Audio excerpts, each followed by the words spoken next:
पाठ 5। सावित्री और सत्यवान। हमारे देश में अनेक महान नारियों ने जन्म लिया है। प्राचीन काल से अब तक नारियों ने साहस, वीरता और बुद्धिमानी से जो स्थान बनाया है वह इतिहास में अमर है। प्राचीन काल में ऐसी ही एक नारी थी जिसका नाम सावित्री था। सावित्री भद्र देश के राजा अश्वपति की पुत्री थी। जवान होने पर पिता को पुत्री के विवाह की चिंता होने लगी। उन्होंने अपने एक मंत्री के साथ सावित्री को अपना वर खोजने के लिए भेजा।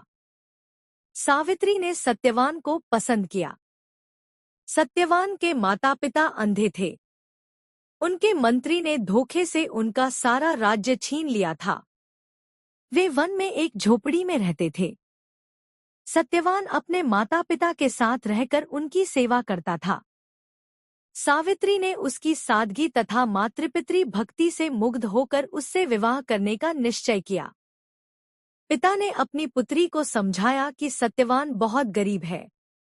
तुम्हारा राजमहलों में पालन पोषण हुआ है, अतः उसके साथ तुम्हारा मेल होना बहुत कठिन है। किंतु सावित्री के दृढ़ निश्चय के सामने पिता को हार माननी पड़ी और उन्होंने दोनों का विवाह कर दिया।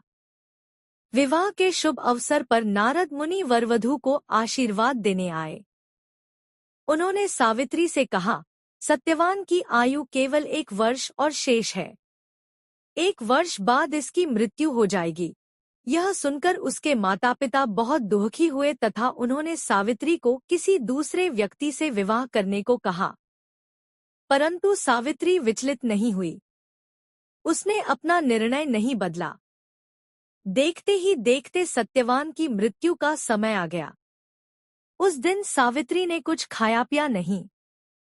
वह सत्यवान के साथ जंगल में गई। वहां सत्यवान लकड़ी काटता था। वह एक पेड़ पर चढ़कर लकड़ी काटने लगा। सावित्री नीचे बैठकर भगवान की पूजा करने लगी। अचानक सत्यवान के सिर में तेज दर्द होने लगा। वह तुरंत पेड़ से नीचे उतर गया। सावित्री ने उसका सिर अपनी गोद में रखा और उसे सहलाने लगी। कुछ समय पश्चात यमराज प्रकट हुए। सावित्री ने अपने महान पतिव्रता के बल पर उन्हें देख लिया। यमराज सत्यवान के प्राणों को लेकर चल दिए। सावित्री भी उनके पीछे पीछे चल दी। यमराज ने देखा कि सावित्री उनके पीछे पीछे आ रही है, तो उन्होंने सावित्री को लौट जाने को कहा। सावित्री ने वापस लौटने से इनकार कर दिया। सावित्री ने कहा, महाराज, आप तो जानते हैं कि मैं एक पतिव्रता नारी हूँ। पति के बिना मैं घर जाकर क्या करूंगी? यमराज बोले, मृत्यु एक अटल सत्य है।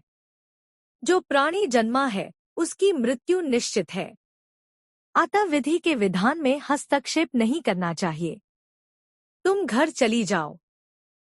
सावित्री किसी भी तरह घर जाने को तैयार न थी। अंत में यमराज ने सावित्री से 3 वर मांगने को कहा। सावित्री ने अपने पहले वर में सत्यवान के माता पिता की आंखों की रोशनी मांगी। यमराज के तथास्तु कहते ही उन्हें आंखों की रोशनी मिल गई। फिर दूसरे वर में उसने उनका खोया राज्य मांगा। इस प्रकार उन्हें उनका खोया राज्य भी मिल गया।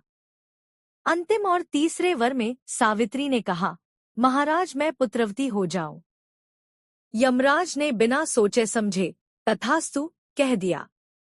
इस पर सावित्री ने कहा, महाराज, आप मेरे पति को तो लिए जा रहे हैं, फिर मैं पुत्रवती कैसे बन सकती हूँ? यमराज को अपनी भूल का एहसास हुआ, लेकिन अब क्या हो सकता था? यमराज को सत्यवान की आत्मा वहीं छोड़नी पड़ी। इस प्रकार सत्यवान पुनः जीवित हो गया।